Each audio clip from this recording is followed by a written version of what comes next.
तर रामराम मंडळींनो, मी तुमचा दोस्त आणि होस्ट अभिनंदन तुम्हा सर्वांचं स्वागत करतो आपल्या यूट्यूब चॅनलवर, ज्याचं नाव आहे कुबेर मराठी. सो आजच्या व्हिडिओमध्ये आपण येस बँकचे मित्रांनो क्वार्टर 1 म्हणजे जून क्वार्टरचे जे काही रिझल्ट्स आहेत त्याविषयी आपण चर्चा करणार आहोत. सो मित्रांनो, फायनली रिझल्ट्स या ठिकाणी काल म्हणजे 19 जुलै रोजी अनाऊन्स झालेले आहेत. ह्या क्वार्टरमध्ये बँकेचा परफॉर्मन्स मित्रांनो कसा आहे त्याविषयी आपण सविस्तररित्या चर्चा करूया. सर्वप्रथम मित्रांनो, काही इम्पॉर्टंट अनाउन्समेंट्स या ठिकाणी झालेले नाहीत. Dividend, bonus, split, okay, right issue अशा कोणत्याही अनाउन्समेंट्स या ठिकाणी झालेले नाहीत. अर्थातच मित्रांनो, कंपनीची ती अवस्था सुद्धा नाही आहे की कंपनी कोणत्याही पद्धतीचा डिव्हिडंड किंवा बोनस या ठिकाणी देऊ शकेल. सो चला आता आपण बघूया की ह्या क्वार्टरमध्ये कंपनीचा परफॉर्मन्स कसा आहे. मित्रांनो, येस बँकेची जी काही मूळ अवस्था आहे ती आपल्यापासून लपलेली नाही आहे की ती एक मोठ्या घोटाळ्यानंतर बँकेचं जे काही मित्रांनो आर्थिक गणित आहे ते पूर्णतः हल्लेलं आहे. आता रेव्हेन्यूचा विचार केला 7,605 करोड रुपयांचा रेव्हेन्यू. मित्रांनो, इंटरेस्टचा जर विचार केला 5,235 कोटी रुपयांचे रेव्हेन्यू कंपनीने पे केले आहेत. आणि एक्सपेन्सेसचा जर विचार केला तर 3,110 करोड रुपयांचा एक्सपेन्स मित्रांनो कंपनीने पे केलेला आहे. आणि 740 कोटींचा मित्रांनो लॉस झालेला आहे. मित्रांनो, यांना फायनान्सिंग प्रॉफिटमध्ये मित्रांनो 740 कोटींचा या ठिकाणी लॉस झालेला आहे.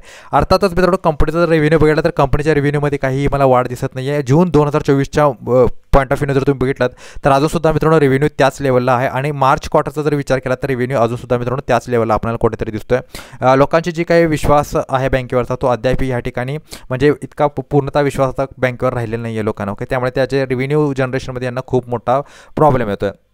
ओके, अदर इन्कमचा विचार केला 1,825 कोटींचे अदर इन्कम्स आहेत मित्रांनो. आणि जर तुम्ही विचार केला तर नेट प्रॉफिटचा अदर इन्कम्समध्ये मित्रांनो जे काही इंटरेस्ट वगैरे कंपनी काय करते मित्रांनो हे करते मिळवते त्यांच्या कर्जांवरती, त्यात मित्रांनो अदर इन्कमचा त्यामध्ये म्हणजे अदर इन्कममध्ये त्याचा मित्रांनो समावेश मेजॉरिटी होतो. ओके, आता नेट प्रॉफिटचा विचार केला तर 809 करोड रुपयांचा मित्रांनो ह्या ठिकाणी नेट प्रॉफिट आहे, जो मागील क्वार्टरमध्ये 745 करोड रुपये होता.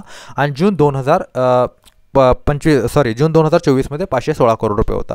सो डेफिनेटली नेट प्रॉफिटमध्ये मित्रांनो ह्या ठिकाणी काय झालेलं आहे मित्रांनो वाढ झालेली आहे. कारण बघा, कंपनीचा जो काही मित्रांनो ऑर्डर इन्कम आहे तो ह्या ठिकाणी चांगला होतो, पण कंपनीचा रेव्हेन्यू वाढत नाही आहे. सो रेव्हेन्यूसुद्धा वाढणं मित्रांनो तितकं जास्त गरजेचं आहे. अर्थातच कंपनीने थोडीशी मॅनेजमेंट बदलल्यानंतर ज्या काही गोष्टी आहेत त्या स्थिरस्थावर करायला सुरुवात केलेली आहे, पण अद्याप ह्या गोष्टी किती वेळ घेईल ह्या ठिकाणी मित्रांनो आपण काहीही सांगू शकत नाही. कंपनीचा नेट NPA जर बघितला 0.30% आहे. अर्थातच कंपनीचा NPA सुद्धा मित्रांनो ह्या ठिकाणी काय केलेलं आहे कंपनीने कमी केलं आहे. म्हणजे नॉन परफॉर्मिंग असेट जे आहेत त्या ह्या ठिकाणी मित्रांनो काय झालेले आहेत कमी होताना आपल्याला दिसत आहेत. ओके, चला. सो आता आपण बघूया सध्याच्या लेवलला इन्व्हेस्टमेंट करणं कितपत ह्या ठिकाणी वरती ठरू शकतं. सो डेफिनेटली मित्रांनो बघा, कंपनीचा जो PE आहे तो अत्यंत चांगल्या व्हॅल्यूवरती आणि स्टॉक मित्रांनो एका चांगल्या व्हॅल्यूवरती आपल्याला मिळतोय. ओके, आता बघितलं तर सध्याचे लेवल मित्रांनो इन्व्हेस्टमेंटसाठी परफेक्ट लेवल आहेत, पण मित्रांनो हा स्टॉक कधी परफॉर्म करेल हे आपण सांगू शकत नाही. कदाचित अजून काही दिवस मित्रांनो हा स्टॉक काय करेल ह्याच लेवलला ह्या ठिकाणी काय राहील मित्रांनो अडकून राहिला. तर सध्याचा जर तुम्ही करंट प्राईस बघितलं तर एक साधारणतः 19.66 रुपयांच्या आसपास आहे. अजूनही की बराच वेळ मित्रांनो हा स्टॉक काय करू शकतो ह्याच रेंजमध्ये फिरू शकतो. लॉंग टर्मच्या पॉईंट ऑफ व्ह्यूने जर तुम्ही हा स्टॉककडे बघत असाल सो डेफिनेटली मॅनेजमेंट आता बदललेला आहे. त्यामुळे मित्रांनो आता ह्यामध्ये परिस्थिती थोडीशी सुधरू शकते, पण ती कधी सुधरेल ह्याची काही गॅरंटी नाही आहे. कारण अद्याप लोकांना मित्रांनो काय लोकांना ह्या बँकबद्दल एक थोडासा ट्रॉमा मनात बसलेला आहे. त्यामुळे विश्वास लवकरात लवकर ह्यांचा पुन्हा बिल्ड होईल मार्केटमध्ये ह्याची गॅरंटी फार जास्त कमी आहे. त्यामुळे मित्रांनो मला असं वाटतं आहे व्हॅल्युएशन परफेक्ट आहेत, पण रिटर्न्स तुम्हाला कधी मिळतील ह्याची काही गॅरंटी या ठिकाणी नाही आहे. सो आशा करतो व्हिडिओ तुम्हाला आवडला असेल. भेटतो पुढील व्हिडिओमध्ये. तोपर्यंत good bye, take care and a good time. Thank you very much to all of you.